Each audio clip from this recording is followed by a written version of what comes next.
प्रश्न विचारायचा आहे. तुमच्या अवतीभोवती जी लोक राहतात त्यांच्यासोबत ज्या वेगवेगळ्या विषयांवर चर्चा तुमच्या त्या होतात, त्या चर्चांमध्ये तुम्ही बेझिझक बिना कोणत्याही भीतीचा किंवा तुम्ही जे बोलाल ते चूक तर ठरवणार नाही ना, किंवा ते कोणाला आवडणार नाही असं तर होणार नाही ना, अशा भावना न येता किती वेळा तुम्ही तुमचं प्युअरली स्वतःचं मत व्यक्त करता? असं खूप क्वचितच होते मित्रांनो की लोक स्वतःचं प्युअरली स्वतःचं मत एक्सप्रेस करतील. खूपच कमी लोक असतात असे ज्यांना स्वतःच ऍक्च्युली मत पण असते. मग बाकीचे काय करतात? बाकीचे जे बोलतात ते नेमकं काय करतात? तर दे कीप पॅरटिंग. ते बस पॅरट करतात. पॅरट म्हणजे तोत्यासारखं. तर एक आपण बोला, दुसरा तसंच बोलेल, तिसरा तसंच बोलेल, चौथा तसंच बोलेल. म्हणण्याचा अर्थ असा की तुम्ही तो व्यक्ती आहात की जो बोलतो स्वतः, किंवा तुम्ही तो तोता आहात जो फक्त रिपीट करतो दुसऱ्यांचा. विचार करा, खूप महत्वाचा विषय आहे. खूप महत्वाचा विषय आपण इथे डिस्कस करतोय आज. तो म्हणजे स्वतःचं मत असणे आणि स्वतःचं मत व्यक्त करणे. बरेच वेळेला आपण खूप वेळा बोलतो, आपण असं वाटतं आपल्याला की स्वतःचं मत आहे, परंतु नसते. मॅक्झिमम वेळेला लोकांना स्वतःचं मतच नसते. एक्सप्रेस करणं तर दूर, स्वतःचं मतच नसते. मग ते एक्सप्रेस काय करतात? तर दुसऱ्यांची मतं. बहुधा लोक फक्त दुसऱ्यांची मतच रिपीट करतात ह्या ना त्या पद्धतीने. असं का बरं होत असेल? या जगातले बहुसंख्य लोक हे फक्त दुसऱ्यांची मते व्यक्त करतात, दुसऱ्यांची मते एक्सप्रेस करतात, स्वतःचे मतच एक्सप्रेस करत नाही. का? कारण त्यांना स्वतःचं मतच नसते. स्वतःचं मत असणे खूपच महत्वाचं आहे.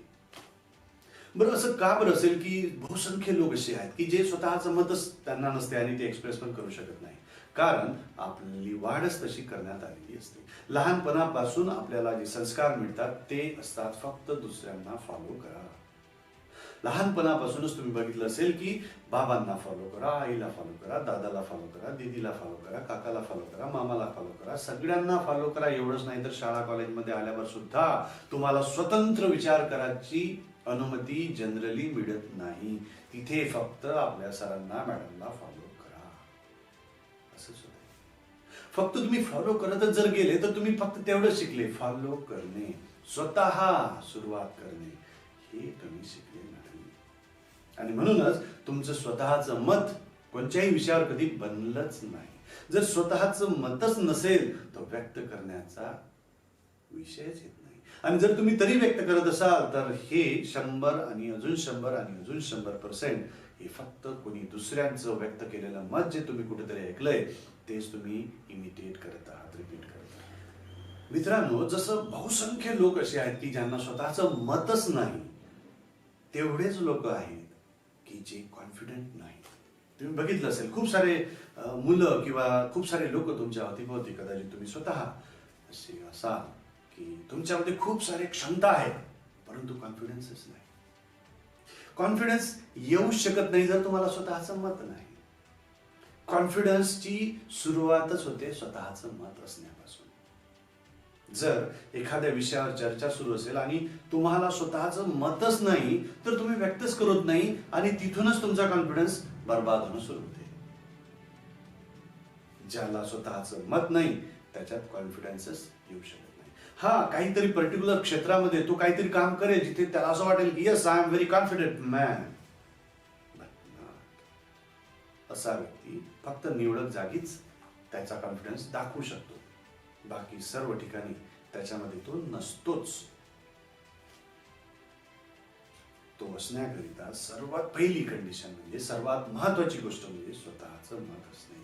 स्वतःचं मत असणे आणि त्याला एक्सप्रेस करणे ह्या क्षमता खूपच पॉवरफुल क्षमता असतात. याचा वापर करून तुम्ही स्वतःची डिस्कव्हरी आणि स्वतःची डेव्हलपमेंट सुरू करू शकता. हीच आहे पहिली पायरी स्वतःची डिस्कव्हरी करण्याची, स्वतःची डेव्हलपमेंट करण्यासाठी. जर तुम्हाला स्वतःला अपग्रेड करायचं असेल तर सर्वप्रथम तुम्ही काय करायचं तर स्वतःचं मत शेप करायचं आणि त्यानंतर ते एक्सप्रेस करण्याची क्षमता डेव्हलप करायची. स्वतःचं मत असणे आणि त्याला एक्सप्रेस करणे एवढं महत्वाचं का आहे? कारण इथूनच तुमची सेल्फ डेव्हलपमेंट सुरू होते. इथूनच तुम्ही स्वतःला तुमच्या क्षमतांना अजून पॉवरफुल बनवू शकता. याच्याद्वारेच तुमच्यामध्ये कॉन्फिडन्स येऊ शकतो. जेव्हा तुम्ही एखाद्या ग्रुपमध्ये असता आणि तुम्हाला स्वतःचं मत असते, तर तुम्ही बघाल पूर्ण ग्रुपशी फक्त तुमच्याशी चर्चा करते. किंवा जो व्यक्ती स्वतःचं मत एक्सप्रेस करतो नेहमी ते मत युनिक असते, कारण प्रत्येक व्यक्ती युनिक असते. त्याचे एक्सपिरियन्सेस वेगवेगळे अनुभव युनिक असतात आणि अनुभवाच्या आधारित जे बोलले जाते ते स्वतःचं मत असते. आणि म्हणून जेव्हा एखादा व्यक्ती स्वतःच्या जीवनातल्या अनुभवाच्या आधारावर, स्वतःच्या व्हॅल्यू सिस्टमच्या आधारावर, स्वतःच्या प्रिन्सिपलच्या आधारावर जेव्हा स्वतःचं मत एक्सप्रेस करतो, तेव्हा ते स्वतःचं मत म्हणजेच त्याचं स्वतःचं मत हे नेहमी युनिक असते. आणि हे युनिक मत जेव्हा बाहेर येते तेव्हा सर्व लोक त्याच्याच अवतीभोवती असतात. म्हणून स्वतःचं मत असणे खूपच फायद्याचं आहे.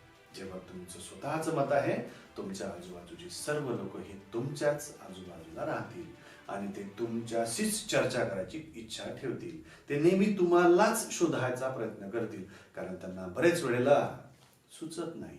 मग ते तुम्हालाच तुमचं मत, त्यांच्या जीवनाशी निगडीत जे काही प्रॉब्लेम्स आहे त्याच्या बाबतीत तुमचंच मत ते नेहमी मागतील. तुमचं ओपिनियन मागतील, तुमचं सजेशन मागतील, तुमच्याकडून ॲडवाइस घेतील. आणि म्हणून तुम्ही नेहमी तुमच्या आजूबाजूच्या लोकांकरता नेहमी डिमांडमध्ये राहा जर तुमचं स्वतःचं मत आहे आणि ते तुम्ही एक्सप्रेस केलं तर. म्हणून स्वतःचं मत असणे खूपच फायद्याचं आहे. परंतु हे पण तेवढंच महत्वाचं आहे की जेव्हा तुम्ही तुमचं मत एक्सप्रेस करता त्यावेळेला तुम्ही त्याची सुरुवात अशा काही शब्दांनी करा की पुढच्याला ते जास्त टोचल्या जाऊ नये. म्हणण्याचा अर्थ असा की बरेच वेळेला तुमचं मत हे काही लोकांना बिलकुल आवडणार नाही. अर्थातच कसंही मत एक्सप्रेस करा, काही लोकांना ते खूपच आवडेल. म्हणून ज्या वेळेला तुम्ही मत एक्सप्रेस करता तर ते अशा पद्धतीने करा की पुढच्या व्यक्तीला हा मेसेज जायला हवा की हे तुमचं मत आहे आणि तुम्ही ते व्यक्ती आहे जे हे मान्य करता की याला सोडूनही काही मतं असू शकतात आणि ते पण बरोबर असू शकतात. म्हणजेच जेव्हा तुम्ही वेगवेगळ्या पॉसिबिलिटीज ऍक्सेप्ट करता त्यावेळेला तुम्ही व्यक्त केलेलं मत जरी कोणाला आवडलं नाही त्याला वाईट वाटणार नाही. आणि ही काळजी तुम्ही घ्यायला हवी. कारण आपण जेव्हा लोकांशी चर्चा करतो, आपण जेव्हा लोकांशी बोलतो त्यावेळेला आपण काही कोर्टात उभे राहत नाही. आपण काही वकील नाही की मी बरोबर तू चूक, तू चूक मी बरोबर. हे आपल्याला करायचं नाही. उलट आपल्याला प्रत्येक सब्जेक्टला, प्रत्येक विषयाला एक्सप्लोर करायचं आहे की आपल्याला त्या विषयाच्या बाबतीत 15 गोष्टी माहित आहेत, पुढच्याला 10 गोष्टी माहित आहेत, तर आपल्या 15 शेअर करू, त्याच्या 10 घेऊ, आपल्यापाशी 25, त्याच्यापाशी 25. हे जेव्हा होते तेव्हाच अशा डिस्कशनमध्ये तुम्ही भाग घ्यायला हवा. किंवा जेव्हा असं डिस्कशन, टॉपिक एक्सप्लोरेशनचं डिस्कशन ज्या वेळेला कोर्टामध्ये कन्वर्ट होते आणि मी बरोबर तू चूक मध्ये कन्वर्ट होते, हा तोच क्षण आहे ज्या वेळेला तुम्ही अशा डिस्कशन मधून पडता पाय काढायला पाहिजे. म्हणजे तुम्ही अशा डिस्कशन मध्ये भाग घेऊ नये किंवा सोडून द्यावे.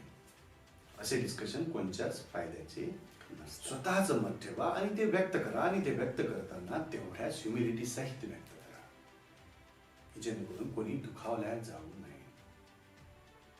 कोणचंही मत कसंही एक्सप्रेस केलं तरी त्यात काही लोक असे असतीलच ज्यांना ते आवडेल, काही म्हणतील आवडणार नाही. म्हणून व्यक्त करण्याची पद्धत जर अशी ठेवली की ज्यांना ते आवडणार नाही त्यांनाही ते दुखावल्या जाणार नाही तर खूपच सुंदर होईल. ज्या व्यक्तीला स्वतःचं मत असते आणि जो व्यक्ती स्वतःचं मत प्रत्येक विषयावर एक्सप्रेस करतो तो व्यक्ती खूप लवकर फेमस होतो. अशा व्यक्तीला खूप स्मार्ट आणि इंटेलेक्च्युअल व्यक्ती मानल्या जाते आजूबाजूच्या लोकांमध्ये. एवढंच नाही तर इव्हन कंपनीज आणि कॉर्पोरेट जे जगत आहे हे कॉर्पोरेट जगत अशा व्यक्तीच्याच शोधात असते. कारण त्यांना सुद्धा स्वतःच्या कंपनीला रिप्रेझेंट करण्याकरिता अशाच लोकांची आवश्यकता असते. तुम्ही जर थोडा अभ्यास केला तर तुम्हाला मिळेल की असे जे लोक आहेत जे स्वतः काहीतरी करतात, स्वतःचं मत व्यक्त करतात, असेच लोक काही वर्षानंतर रिसर्च मध्ये जातात, असेच लोक सायंटिस्ट बनतात. आणि असेच लोक असतात की ज्यांना कंपन्या मॅनेजर किंवा टीम लीडर किंवा सीईओ बनवतात. म्हणजेच ज्या सर्वात मोठ्या पोस्ट असतात, ज्या अशा जागा असतात की ज्या सगळ्यात जास्त पॉवरफुल व्यक्तींसाठी आहे, अशा जागा ह्या मिळतात अशाच लोकांना की ज्यांचं स्वतःचं मत आहे आणि जे स्वतःचं मत व्यक्त करणं सुद्धा त्यांना माहिती आहे. म्हणून मित्रांनो, स्वतःचं मत बनवा, स्वतःचं मत शेप करा. जर तुम्हाला स्वतःचं मत असलं तर तुम्ही नेहमी काहीतरी नवीन ह्या जगाला देऊ शकता. आणि तीच गोष्ट आहे की जी सगळ्यांना तुमच्याकडे आकृष्ट करते, अट्रॅक्ट करते. मग ते आजूबाजूची लोक असो किंवा कंपनी असो, नेहमीच तुमच्याकडे आकृष्ट, अट्रॅक्ट होतील जर तुम्ही नेहमी स्वतःचं मत एक्सप्रेस केलं.